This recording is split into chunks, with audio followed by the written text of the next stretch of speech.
అంగరాజ్యంలో అడుగు మోపారండి ఆ ఋష్యశృంగ మహర్షుల వారు.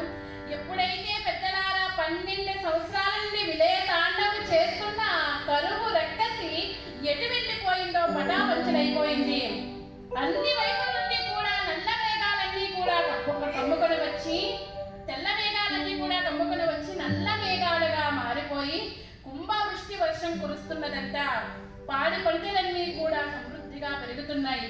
ఆ క్షణకాలంలో మార్పు చేర్పుల్ని పసిగట్టాడు మహారాజు.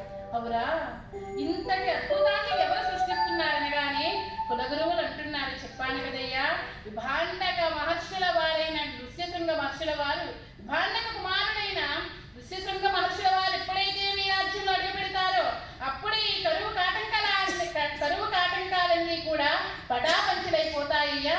మీకు మంచి రోజులు వస్తాయి.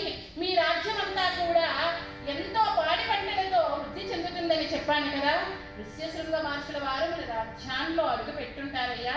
వెళ్ళండి, వెళ్ళి అతని సాదరంగా ఆహ్వానం చేయించండి అనగానే ఆ రోమపాద మహారాజుల వారు తగిన పరివారంతో అందరితో కూడా వెళ్ళి ఆ ఋష్యశృంగ మహర్షుల వారికి ఎదురు వెళ్ళి అర్ఘ్యపాద్యాన్ని విధుల పూజించి రాజ్యానికి ఆహ్వానించారు.